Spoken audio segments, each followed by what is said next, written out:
성도들의 교과 공부를 응원합니다. 답심육교 이득인입니다. 안녕하세요. 바이올리니스트 윤혜입니다. 이번 주에는 사과, 영원한 언약을 함께 공부하도록 하겠습니다. 지난주에 노아의 언약을 공부했는데요. 사과 5과 6과는 아브라함과 맺으신 언약에 대하여 살피게 되겠습니다. 특별히 이번 교과는 언약 속에 나타난 여러 이름의 의미와 언약의 단계들을 함께 살피며 은혜를 나누도록 하겠습니다. 일요일 교과를 보시면 여호와가 아브라함과 맺으신 언약이 나옵니다. 이 언약에서 여호와의 이름이 소개되어 있습니다. 여호와의 이름이 왜 소개되었을까? 그 배경을 먼저 살펴보는 것이 필요하겠습니다. 창세기 14장을 보시면 조카 롯이 가나안을 침공한 엘라망과 네 동맹국에 잡혀가게 됩니다. 이에 아브라함은 잘 훈련된 318명의 종들과 함께 엘라망과 네 동맹국을 급습하여 전쟁에서 이기고 롯을 되찾게 됩니다. 그런데 평화를 사랑한 아브라함은 그날의 학살 장면을 생각하면서 괴로운 것이지요. 거기에 이번에는 이기기는 했지만 패한 민족들은 다시 가나안을 쳐들어올 것이고 아브라함에게 복수를 할 것이 예상되는 것입니다. 거기에 가나안 땅을 차지할 것이다 이런 약속이 주어졌지만 가나안 땅 정복은 아직 시작도 못하고 있고 그 땅을 차지한들 뭐 하겠습니까? 그 땅을 물려줄 후사까지 없는 것입니다. 아브라함의 상황에 대해서 그래서 부조와 선지자는 이렇게 기록하고 있습니다. 아브라함은 기쁨으로 그의 장막과 양떼에게 돌아왔으나 그의 마음은 괴로운 생각들로 불안하였다. 그는 가능한 한 원한과 싸움을 피하는 평화의 사람이었다. 그는 두려움으로 자신이 목격하였던 학살 장면을 회상하였다. 그가 쳐부순 군대들이 속하였던 민족들은 틀림없이 또다시 가나안을 침략하고자 할 것이며 자신을 그들의 복수의 특별 목표로 삼고자 할 것이다. 그와 같이 민족 간의 전쟁에 휩쓸림으로 그의 평온한 생활은 깨어질 것이다. 더욱이 그는 가나안 점령을 시작하지도 않았으며 지금은 그 예언의 약속이 성취될 후사를 바랄 수도 없었다. 그 복잡한 때에 우리 주님은 이렇게 말씀하십니다. 창세기 15장 1절입니다. 이후에 여호와의 말씀이 환상 중에 아브라함에게 임하여 이르시되 아브라함아 두려워하지 말라. 나는 내 방패요 너의 지극히 큰 상급이니라. 여기 여호와란 이름이 등장합니다. 교과의 말씀을 보시면 이 야훼란 이름은 구약에 6828번 등장한다고 이렇게 쓰여 있습니다. 이 야훼란 말의 의미는 출애굽기 3장 1절에서처럼 I am who I am, 즉 스스로 있는 자다 이렇게 많이 번역합니다. 그런데 이 존재란 동사의 형태 때문에 히브리어 동사의 형태를 이렇게 잘 돌아보면 나는 내가 되고자 하는 대로 되는 자, 더 나아가 나는 내가 원하는 대로 만드는 자 이런 의미도 가지고 있음을 보게 됩니다. 한번 따라해 볼까요? 나는 내가 되고자 하는 대로 되는 자. 우리 주님께서는 스스로 있는 분이시며 또 야훼이신 우리 주님께서는 되고자 하는 대로 되시는 분, 이렇게 우리는 하나님을 이해할 수 있습니다. 그럼 보복당하지 않을까 두려워 떨었던 이 아브라함에게 여호와, 즉 되고자 하는 대로 되시는 우리 야훼는 무엇이 되어 주었을까요? 창세기 15장 1절을 다시 보시죠. 이후에 여호와의 말씀이 환상 중에 아브라함에게 임하여 이르시되 아브라함아 두려워하지 말라. 나는 내 방패요 너의 지극히 큰 상급이니라. 되고자 하는 대로 되시는 여호와께서는 두려워 떠는 아브라함에게 방패가 되어 주시는 것입니다. 아브라함아 두려워 말라. 나는 내 방패요. 이 말을 들은 아브라함은 얼마나 든든했을까요? 그리고 아직 가나안 땅을 정복하지 못하고 아들도 없는 아브라함에게 여호와는 또 무엇이 되어 주었습니까? 너의 지극히 큰 상급이라. 상급이라. 지금 아벨도 없고 차지한 땅도 없지만 반드시 큰 상을 받게 될 것이야 보증을 해 주시는 것입니다. 아브라함과 약속하신 여호와는 오늘 우리에게도 말씀하십니다. 나는 내 방패요 너의 지극히 큰 상급이니라. 이런저런 문제 많은 세상에서 정말 두려울 때가 얼마나 많이 있습니까? 걱정될 때가 얼마나 많이 있습니까? 그러나 여호와는 말씀하십니다. 나는 내 방패요. 또 코로나19로 교회 사업이 이렇게 어려운 걸 보면서 또 미래가 걱정되는 성도들도 아마 계실 수 있겠습니다. 그런데 우리의 사업은 결코 빈손으로 끝나지 않을 것입니다. 왜 그렇죠? 되고자 하는 대로 되시는 여호와께서 우리의 큰 상급이 되어주시기 때문에 그렇습니다. 그뿐만이 아닙니다. 그래서 이 땅에 오신 야훼 예수님께서는 자신을 뭐라고 소개하셨죠?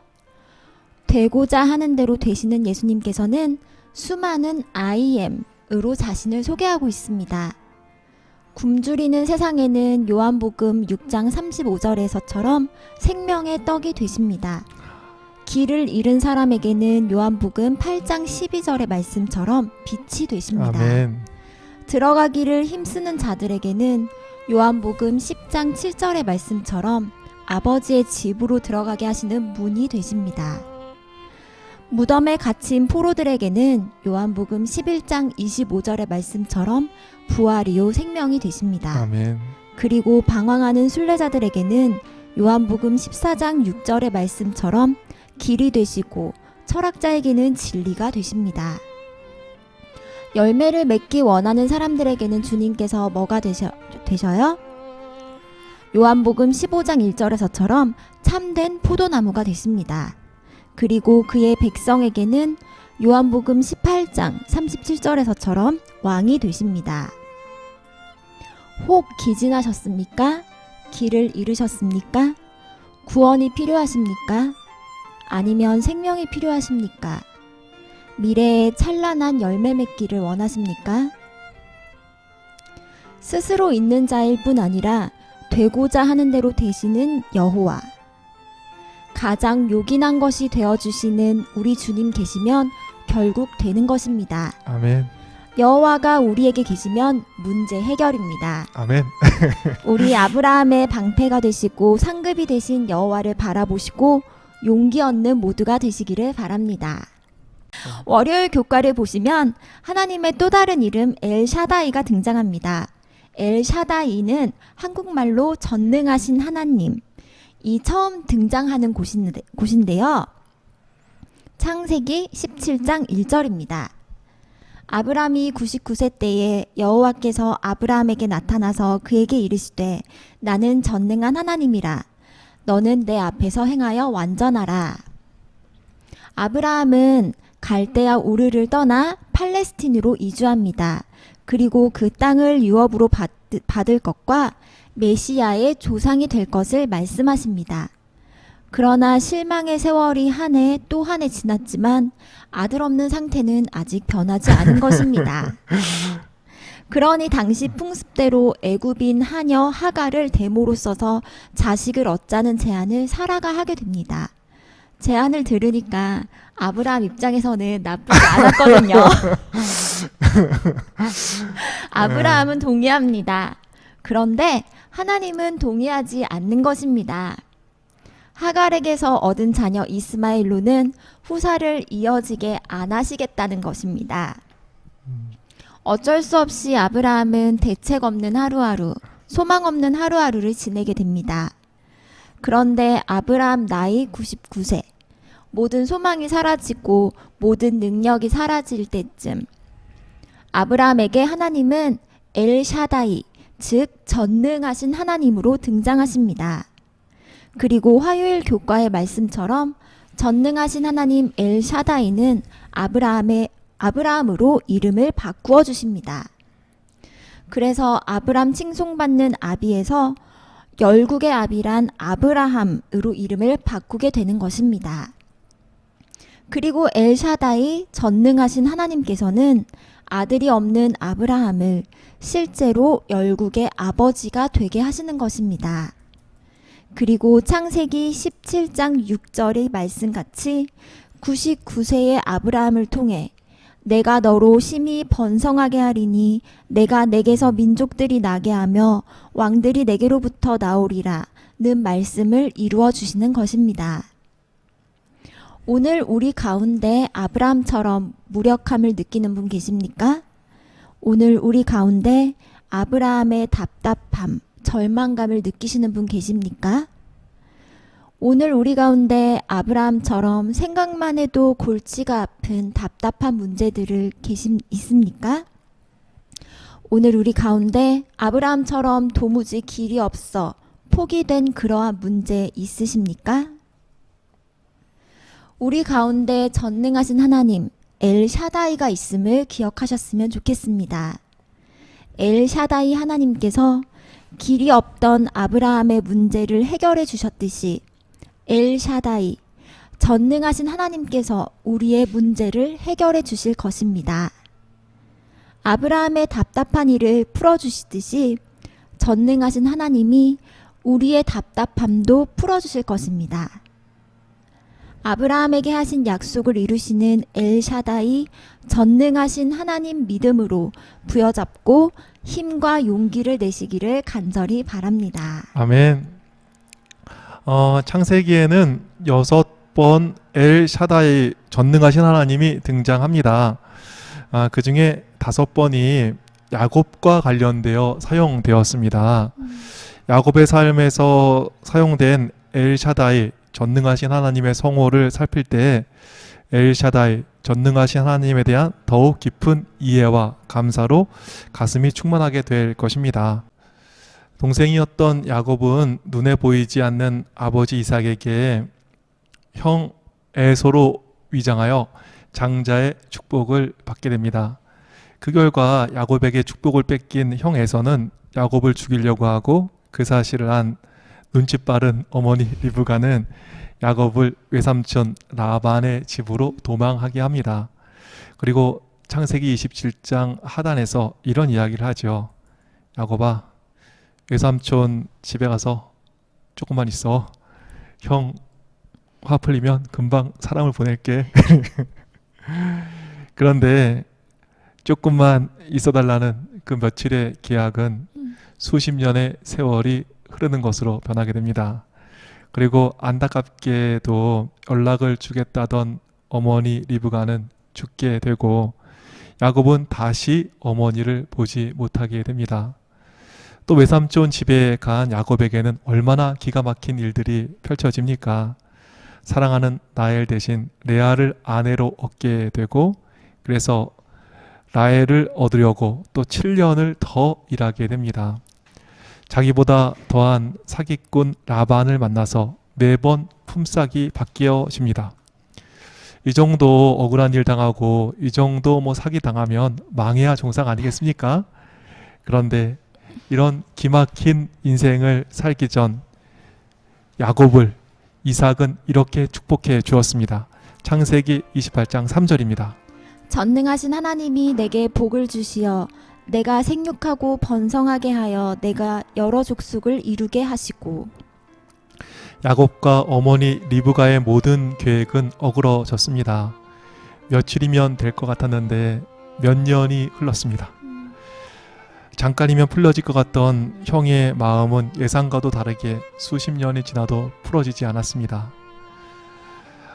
어머니 리브가가 한 조금 있다 부를게 란 약속은 영원한 이별로 이어진 유언이 되었습니다. 그리고 잘 속이던 야곱은 뿌린 대로 수많은 속임을 당하게 되었습니다. 그런데 그런 답답스러운 인생길에 서 있지만 야곱에게는 이삭이 기도해준 전능하신 하나님의 축복이 있었습니다. 그리고 야곱 어려웠지만 결코 망하지 않았습니다. 속았지만 오히려 더욱 풍성하여졌습니다. 망할 것 같았지만 오히려 전능하신 하나님으로 말미암아 의지할 거 없던 객지에서 풍성한 축복을 누리는 인생이 되었습니다. 우리 가운데 야곱처럼 의지할 것 하나 없는 분 계십니까? 우리 가운데 야곱처럼 계산대로 되지 않는 문제 있습니까? 우리 가운데 야곱처럼 보이지 않는 앞길의 문제 있으십니까? 야곱을 인도하신 전능하신 하나님이 우리 하나님이심을 기억하고 우리 힘과 용기를 내는 모두가 되시기를 간절히 바라겠습니다. 아멘.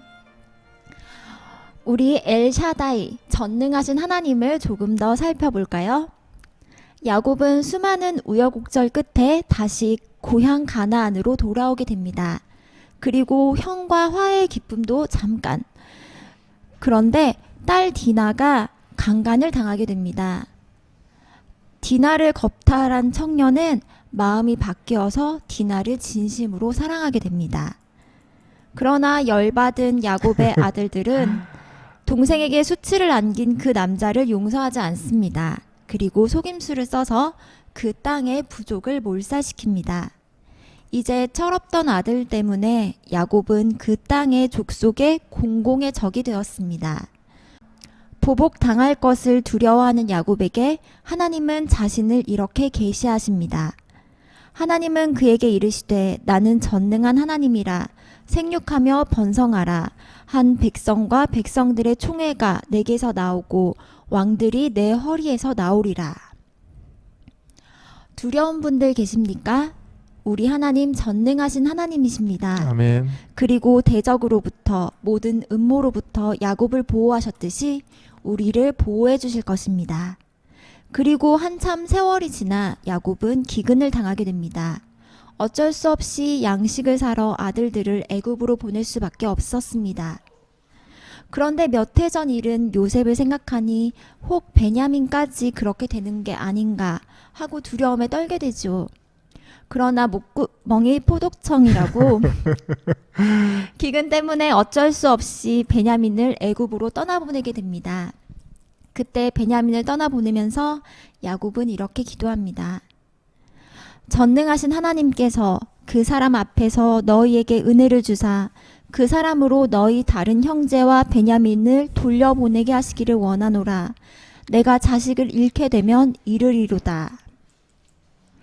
이제 야곱은 내가 자식을 잃으면 이르리라 하고 전능하신 하나님을 전적으로 의지합니다. 그런데 전능하신 하나님 엘샤다이는 자식을 잃게 하시는 것이 아니라 잃은 자식 요셉까지 다시 찾게 하십니다. 애굽의 총리까지 된 요셉으로 말미암아 야곱은 충만한 위로를 얻게 하시는 것입니다. 그리고 나중에 세계 제1의 강국 애굽의 가장 아름답고 비옥한 땅에서 안전과 행복한 노후를 보내게 되는 것입니다. 아멘. 엘샤다이 전능하신 하나님께 모든 걸 의탁한 결과 모든 것이 역전되어 충만한 복을 누리게 되는 것입니다. 우리 전능하신 하나님께 야곱처럼 모든 것을 맡기시는 성도 되기를 간절히 바랍니다. 두려움에 떨었던 아브라함, 그리고 후사가 없고 소망은 희미해지던 아브라함에게 언약하신 야훼, 그리고 엘샤다이 하나님을 살피니까 우리 마음에도 용기가 나는 것 같습니다. 아멘. 오늘 제가 희한하게 아멘을 많이 하는 것 같아요. 마음에 큰 감동이 있습니다. 아멘. 이름들 살펴봤는데 정말 언약 속에 나오는 이 여러 이름들 가운데서 우리가 참 충만한 은혜를 얻게 되었습니다. 이제 수요일 교과 언약의 달그들과 목요일 교과 언약의 의미들에 대해서 조금 더 살펴보도록 하겠습니다. 수요일 교과는 2과의 일요일 교과에서 살폈던 내용이 반복되고 있습니다. 저자는 이야기하기를 언약에는 첫 번째 하나님의 다가가심이 있다 이렇게 이야기하고 있죠. 성경은 모든 것이 그러하듯 이 언약도 하나님으로부터 이렇게 시작되는 것을 볼 수 있습니다. 그리고 두 번째, 하나님은 정말 모든 것을 시작하시지만 우리를 또 바보 만들지 않으십니다. 순종을 통해서 우리가 더욱 성장할 수 있도록 명령하시는 것입니다. 그리고 세 번째, 하나님께서는 약속하신다. 이렇게 교과는 이야기하고 있습니다. 그래서 창세기 15장을 보시면 아브라함의 언약이 나오는데요. 이때에도 그 단계들이 아주 잘 나와 있다. 이렇게 교과는 이야기하고 있습니다. 그래서 아브라함에게 하나님께서 다가오시는 일이 있지요. 창세기 15장 7절 보시죠.